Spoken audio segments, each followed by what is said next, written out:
Yes, sir. I kept singing. I was ready for the next verse.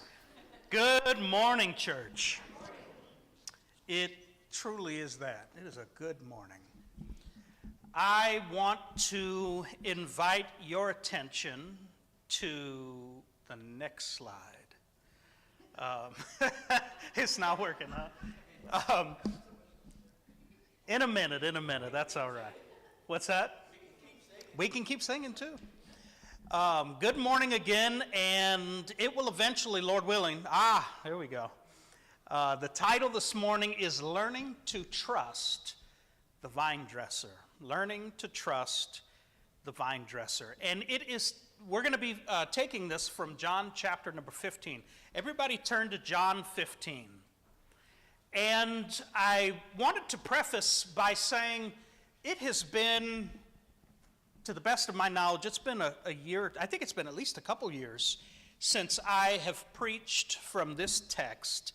And I remember I don't remember the title of the sermon, but I remember the overall theme, I guess you could say, or the focal point in the time allotted was more focused on the danger of not bearing fruit. And it has been, sadly to admit, I was telling my wife this the other day, it has been a decade or more since I have preached on anything but that, because typically when I'm thinking of the vine dresser, when I'm thinking of all that Jesus has to say about the process whereby we grow and how God cultivates that growth, I rarely have focused on verses 1 and 2 in this text. Most of the thought has been in the direction of the rest of the parable. And so we're going to do that this morning. I want to do something a little bit different. I don't want to focus this morning on the danger of not bearing fruit, and I think that is going to be self-evident when we examine and when we highlight what Jesus says at the beginning.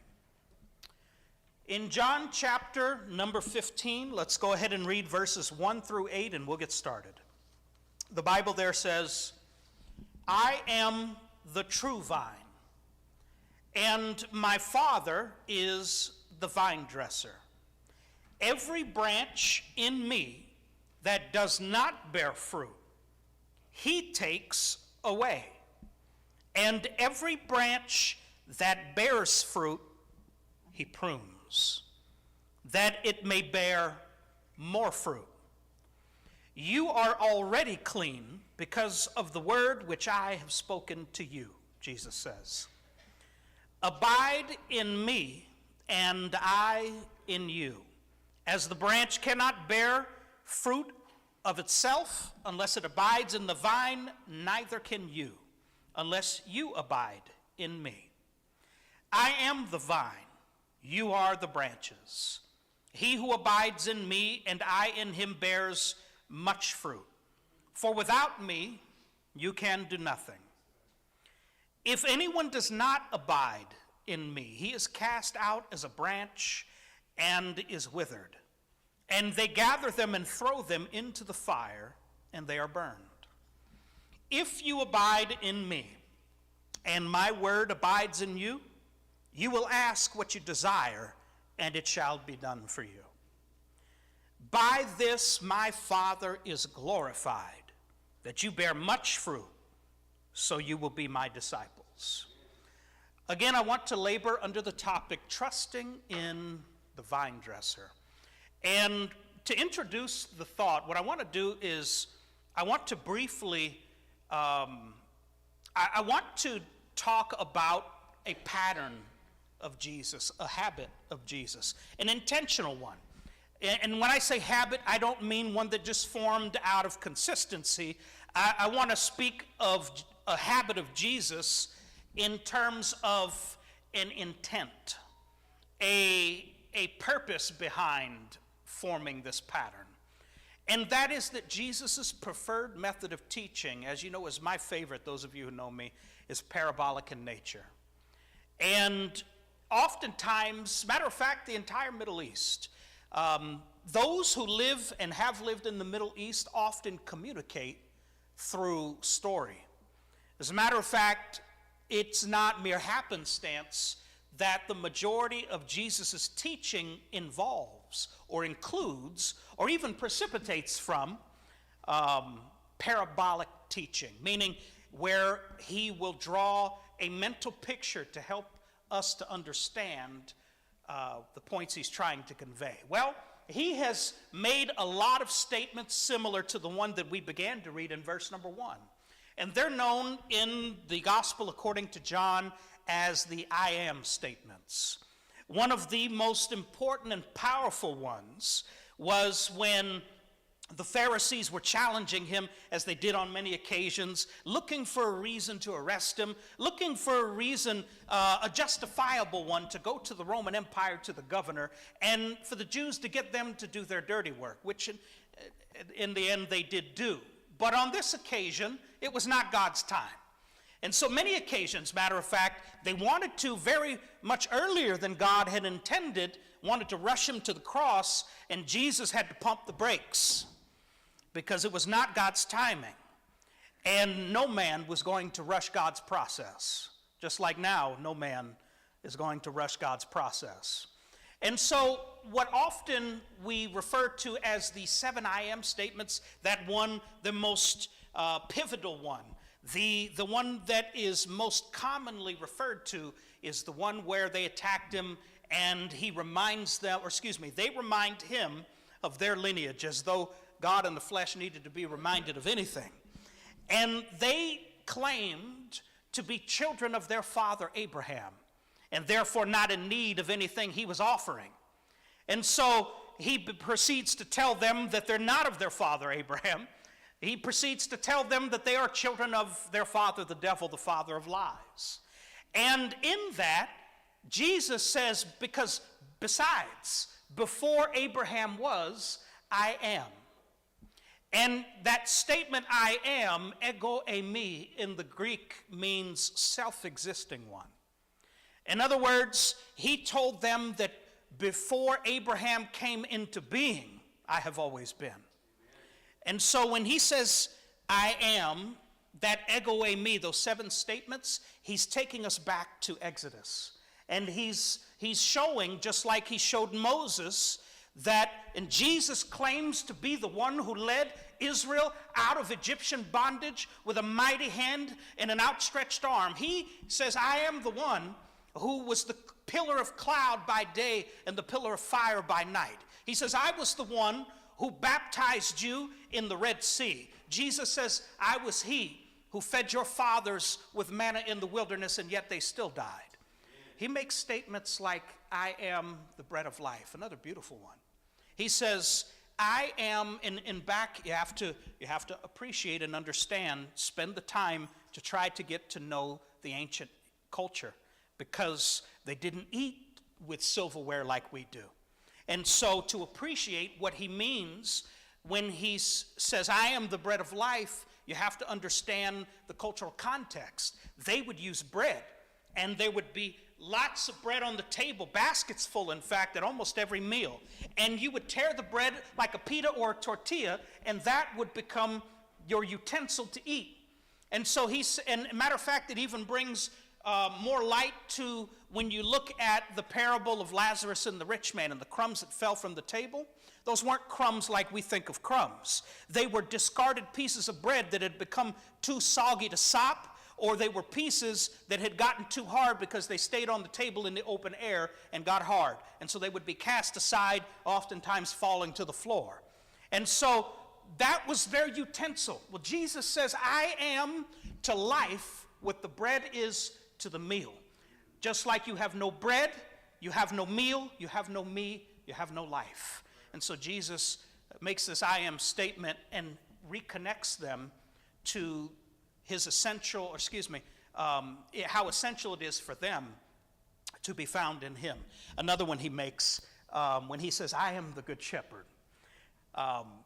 Let me pause right now before I talk about that one too and get back to this one, is that if you want to better understand Jesus' teaching, which the majority of which is in parabolic nature, how he would take a back door into the psyche because people's defenses always set against direct communication, so he would use indirect. And he would draw a picture, and people would not as easily be able to contend with what he was teaching, because in the illustration, they would find themselves in life, right? Well, I want you to know that there is a method of Bible study that will be very beneficial for you if you don't already do this, and I encourage you to go home after this one and do it today. If not today, sometime this week. That is, if you want to better understand what the text is teaching, when Jesus uses a parable to illustrate anything, if you research first what he was using as an illustration, it will unlock a deeper understanding of the points he was trying to convey in the parable. Let me explain it this way. The Good Shepherd. Well, if I have never shepherded a flock before, but if I want to better understand how Jesus is not only our shepherd, but the good one, I have to understand the illustration he uses first before I can really apply that to my life. I have to not only understand what it meant for them and how familiar that they were with the concept. It would then take me to places like where Isaiah portrays the suffering servant. You remember he says things like, because by the way, Jesus was quoting Isaiah and others when he said, when the shepherd is struck, the sheep shall scatter. So Isaiah gives us the portrait of the suffering servant, and he says, just like a lamb before the shearer or its shearer is silent, so in all his humiliation he did not open his mouth. Jesus didn't complain. He shows us this suffering servant. Well, I have never watched a lamb go before the shearer. I don't know anything about watching a lamb being silent before the shearer. So if I want to better understand the application God is making, I need to go figure out what that looks like. Watch a YouTube video. Whatever I can do to help me better understand the illustration he was using in that time period, so that I can then, after applying it correctly to them, I can see what it means to me. Well, here's another one. Jesus says, I am the true vine. Well, immediately in my mind, questions began to jump off the page. He doesn't just say, I am the vine. He says, I am the true vine, which must argue by necessity that if there is a true vine, then there's got to be at least an untrue vine. There's got to at least be a contrast. In other words, something that he says is not the true vine. Does that make sense? We'll get to that in just a minute. And so if you want to unlock a deeper understanding of any text where Jesus uses an illustration, go look at the illustration first. Let me paint a picture. I didn't know really much about the cultivation process, growth, plants, sowing and reaping, the laws of sowing and reaping. I didn't know a whole lot about that because that's not a part of my background. Excuse me. Years ago, when I moved to Northern California, that was the moment in my life where I began to put really meaningful application to some of these parables of growth and development and process, right? And when I moved there, I learned a lot about not only the planting and the cultivating of the soil, not only about the seed that is planted and the seriousness of the seed, I learned a lot about the process. And more specifically, with all different areas of growth. I learned about the grafting, the engrafting process.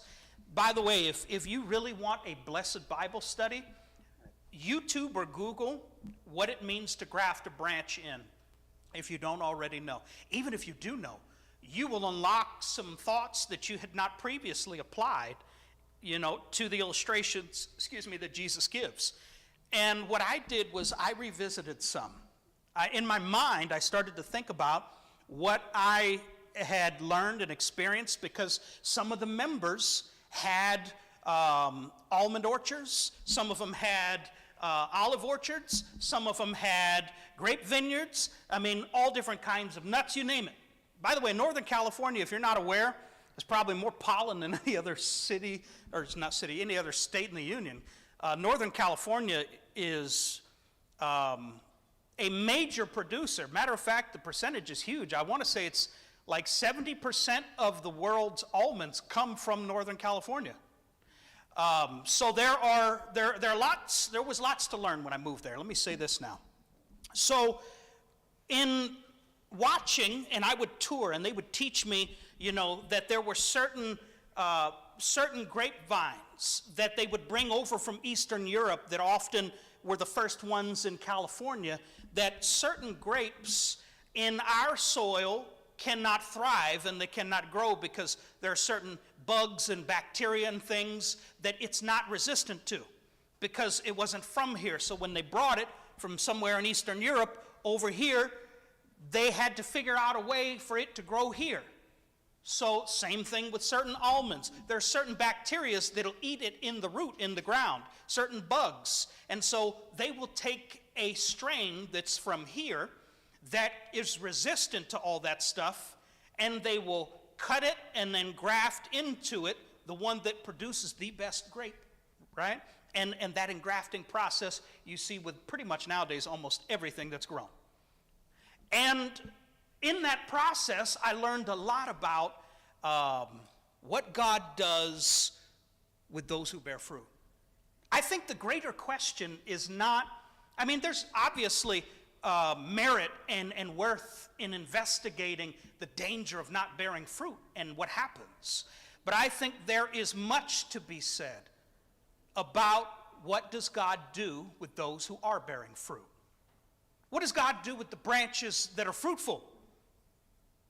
And what does that process look like? Because I believe that everybody in this auditorium would like to believe that we are fruit-bearing Christians, right? I don't know anybody that will say, yeah, I'm not a fruit-bearing Christian. That would be a sad indictment. So since we all would like to think that, and I pray it to be true, then it would behoove us to know what God does with the fruit-bearing, and not so much what he does with those that don't. I want to take you back into the Old Testament briefly, because to understand or really fully appreciate what Jesus says in these first two verses, we have to go back and see why he said it.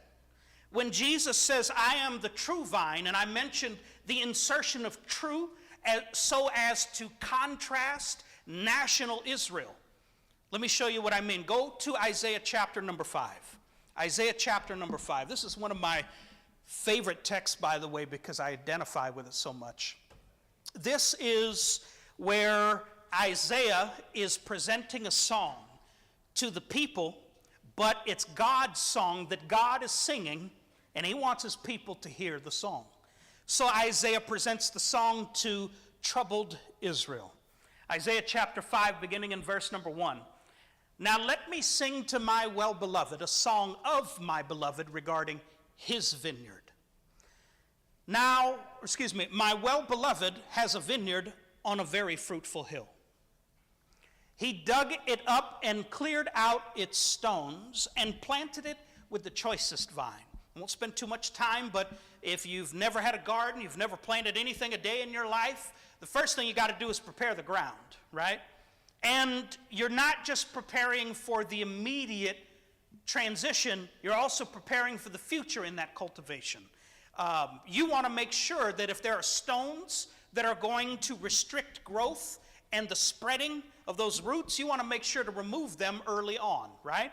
So you want to do everything possible ahead of time to ensure that it won't be your fault if it doesn't grow. Let's keep going. So it says, he built a tower.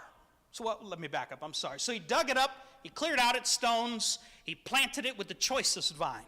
And then he built a tower. A tower is for protection. A tower in the ancient world, in any context, was designed for protection.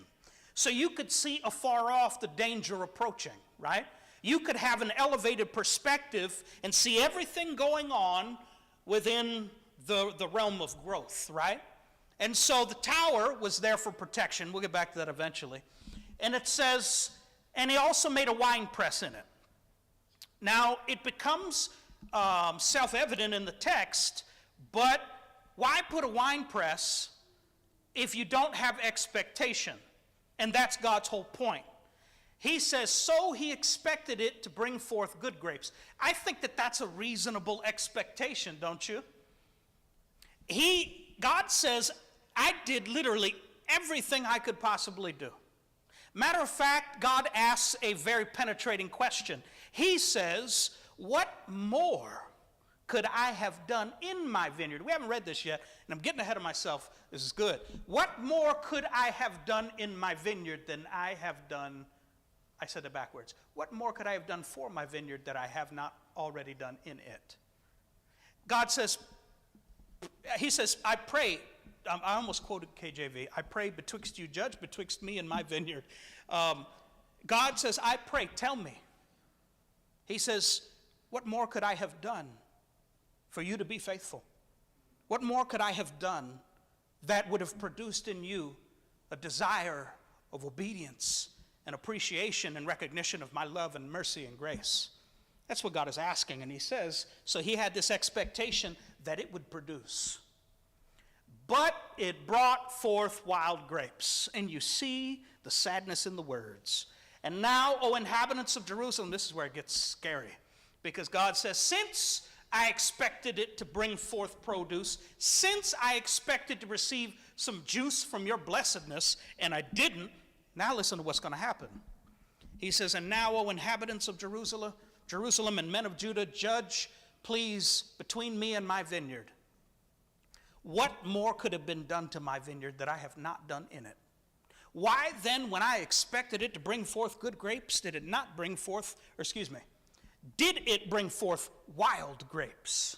Oh, that's important too. We'll come to that. And now, please, let me tell you what I will do to my vineyard. I will take away its hedge. I didn't know it had one. That's good information. You see, in the judgment portion of this, you learn about more of the protection that God afforded. God says there was a hedge that's been up. Do you know how many people outnumbered Israel around them throughout their entire existence? Do you know how many vast armies had been slain, not because the people of God were the superior army or superior in number or battle tactics or any of that. They were constantly surrounded by enemies their entire existence. And God says, who do you think preserved your existence? I had a hedge up, and I would not allow them to invade you, and I made them afraid of you. Look throughout the Old Testament, you will see how the world viewed Israel. They were terrified of Israel. Why? Because they knew they served a God that didn't play, and they knew that he demonstrated his power on the regular, and so the people of the earth were afraid. Matter of fact, the only time they ever even thought of attacking Israel was when they watched them being disobedient, because they knew God ain't got them now, let's go. Other than that, they would not dare to attack Israel. That was the history of God's protection. You know, let me say this too. You think that has ceased to be simply because we are under a new covenant and he has a new people? God, matter of fact, he promises it. This wasn't a part of the lesson, but I preach as I shall. God, in your obedience to him, will make those in the world around you acknowledge him. At very least, he will make them acknowledge him. If I'm living the way I'm supposed to be living, I have to. That is a natural byproduct. I bring glory to his name. And so that's why it's so important what kind of a reputation we have with outsiders. Paul, Peter, James, everybody talks about it. Jesus. Let me get back. So when he gives this Old Testament illustration, and when he describes where, I guess I didn't finish reading. I will take away its hedge, it shall be burned, and break down its wall, and it shall be trampled down. Terrifying stuff, right? I will lay it waste, it shall not be pruned or dug. Now you find out more. So he was pruning and digging. He was hedging and protecting. He was fencing and towering. He was doing all of these things. He says, but there shall come up briars and thorns. That means he was removing them. I will also command the clouds that they rain no more on it. That means that it was raining. For the vineyard of the Lord of hosts is the house of Israel, and the men of Judah are his pleasant plant. He looked for justice, but behold oppression, for righteousness, but behold a cry for help.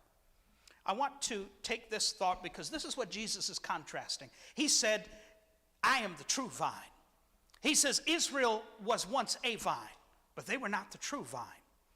And as a matter of fact, when you pay attention to what he talks about with him being the true vine, it necessitates an understanding of the old one. Because the old one, that's why Jesus says things like, apart from me, you have no life. Apart from me, you can do nothing. Apart from me, there is no growth. You see, Israel needed to understand that without Jesus, there is no vine. The one character who remains the same throughout the entire process is that the Father is the vine dresser. And he says, but now, he says, I am the vine, not you. And he says, and you want to be connected to the vine dresser, you have to go through the vine. And when he teaches this concept that they're very familiar with, here's what they would have gotten that maybe we don't. I remember learning about the process of cultivation that starts long before it's ready to produce. I learned and I watched as there were certain things that were done along the way through the growth process. And by the way, there are videos of this on YouTube where you can watch, where I can't remember, time-lapse video is what it's called, where they start at the planting, the sowing of the seed, all the way to the cultivation of the product. And so, and by the way, wine, grapes are far more valuable and far more fragile than any other grape, by the way. Lots of love and tender care, and anyway, we'll get to that in a minute. But my point is, everything that you would normally apply, it's that much more in this situation. So I watched as along the way, after I watched the soil be prepared, and I asked questions, and then I watched that long before there were ever clusters of grapes growing, and I don't remember all the proper terminology, so I'll do the best I can. When the shoots would come up and the branches would begin to harden, there was something interesting that I watched happen. And I thought that it was for one purpose, and yet it served many. And that was the tying of a branch. Matter of fact, there are a lot of tying of branches that happen if you've ever watched the cultivation and the producing of wine grapes, any grapes for that matter, but they would tie it. And I said, oh, that makes sense because you don't want it to break and to fall. And he said, well, no, that's not the only reason. And he said the other reason is because it's headed in the wrong direction. What do you mean? He said, well, he let it go, and he said, before I fasten this and tie this, he said, it's going to grow in a place that it can't grow. It's going to head away from the vine in a direction where the weight of the cluster will be too heavy, and it will kill the branch. And he said, so I'm going to take this and fasten it here so that when it grows, as it grows, it has the support it needs to continue to thrive. So, okay, check mark. I'm writing these mental notes. I had no idea a decade later I would apply. And so another part of the process that I found really interesting was the fact that the pruning process, by the way.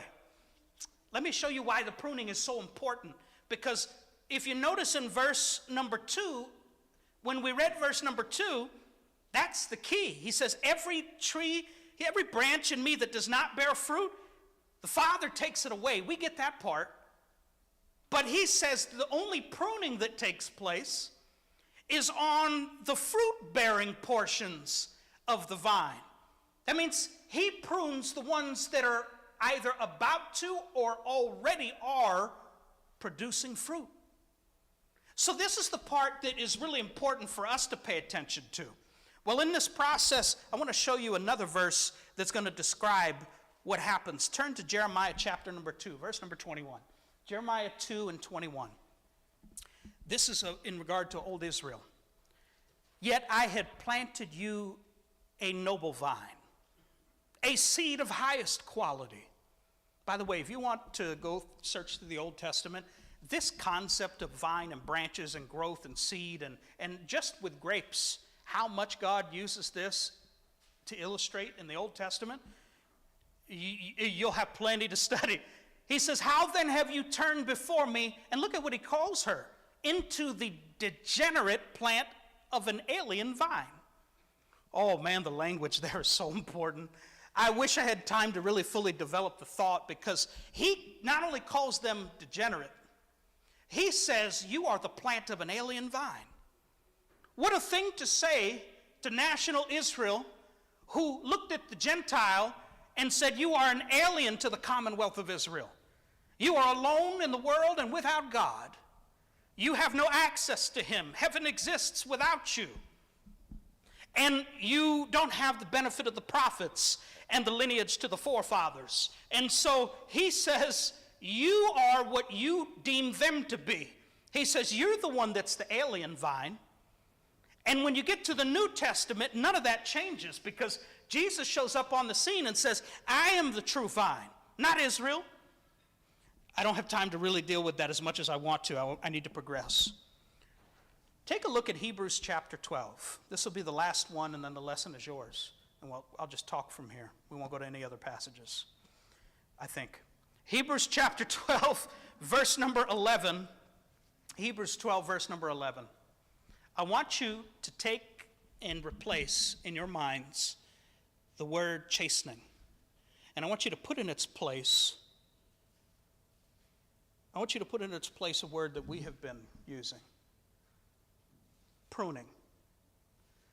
Now, no pruning seems, well, let's read it how the text says, and then we'll replace the word, so that you know that it's safe to do that.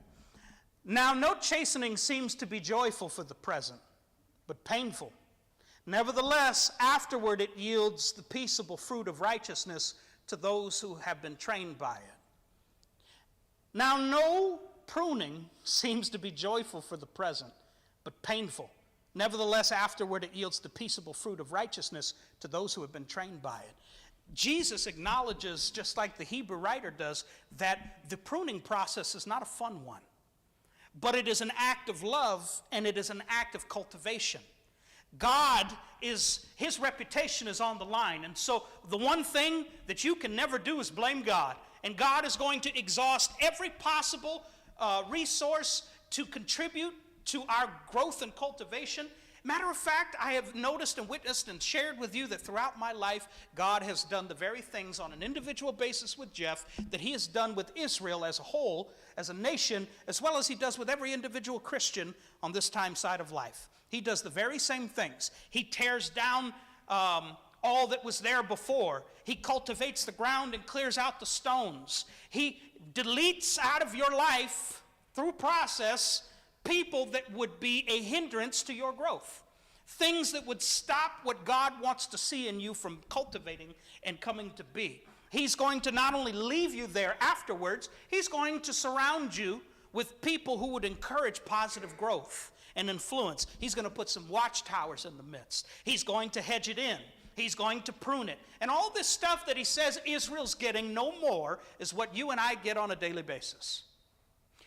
But it's not fun.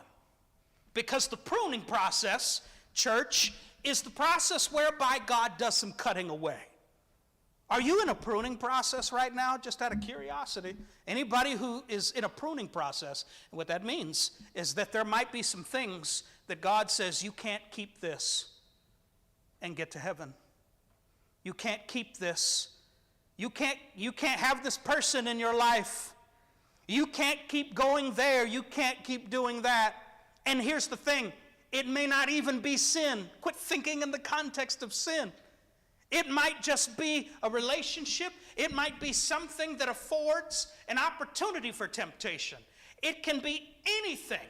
And yet sometimes, by the way, it's something that isn't inherently wrong. It may just be a hobby that God would let you keep so long as he was first. Oh, it might be a hobby that God would let you keep and would quit touching if you put him first. And one of the greatest indicators that there needs to be some observation and reflection in my life and around where God's got me growing is if things begin to fall apart. Sometimes that cutting away process that he's doing, check this out. Here's what I learned. This is the last point, and then the lesson is yours. Do you know that I watched, as now, by the way, you've got some of these vines, by the way, that are fully grown, because they showed me one growing, and they showed the process, and I got to see one at almost every stage of the process, down to where we now got an 80-year-old vine, big old vine, it looks completely different, and the pruning process is different.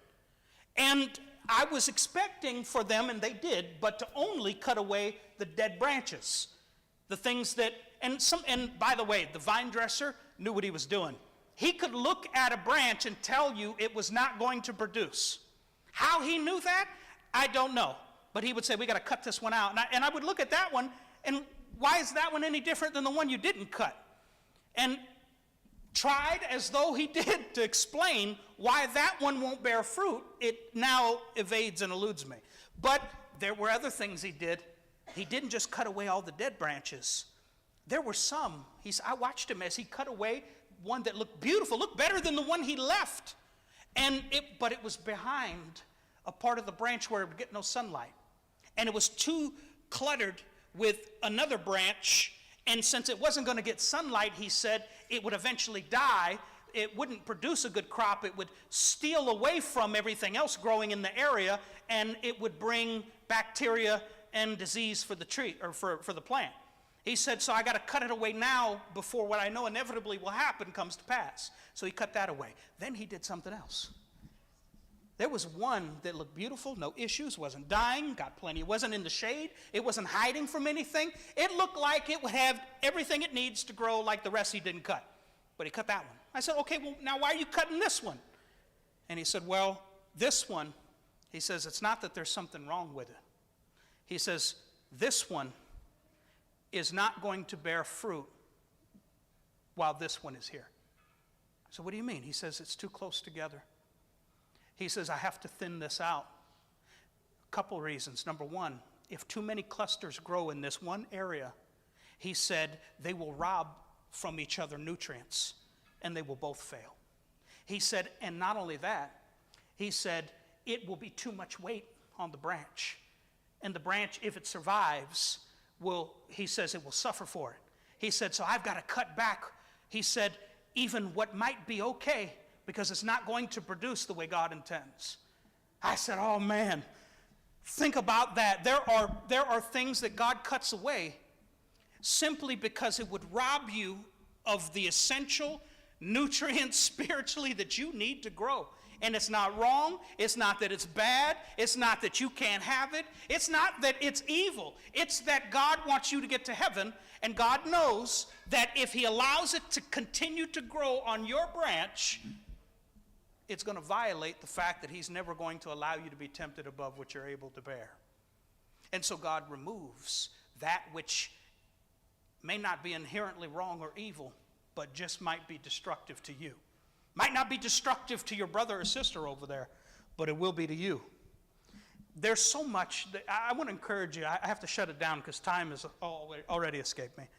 Go back home sometime this week, maybe even today if you have time, and look up the process of pruning.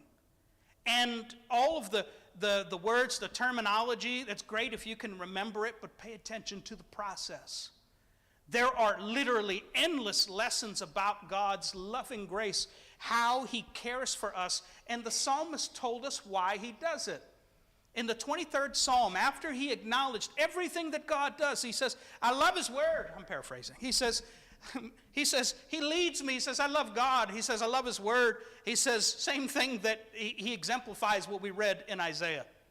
He leads me beside still waters. All the things that he says when you get down to the end of what you know, I know you've probably committed most of to memory. He says it's for his name's sake. At the end of, I think, the second or third verse, he says, for his name's sake. God's reputation, name, and nature, all of which are one, are on the line. And God says, I do all of this. He says, because my name is on the line. He says, and because you're my people. And because I love you, and because I said I would do everything within my power to see you in heaven. And so if you're here and maybe you are in a pruning process right now, you need to remember God is doing everything in his power, which is endless, to get you to heaven. But at the end of the day, you're the only one that can bear fruit. God will not force you to bear fruit. God will not create fruit where there is none. God will only trim where it doesn't exist. If you're here and you're going through that cutting away process, I want to encourage you, do not fight God's cultivation. Stop fighting his pruning. Allow him to have his perfecting way. Because by the end of the process, as uncomfortable as it may seem right now, it doesn't mean you did anything wrong. When trouble comes, it doesn't mean that God is upset with you or angry with you. What it means is he loves you. God wants you to get to heaven.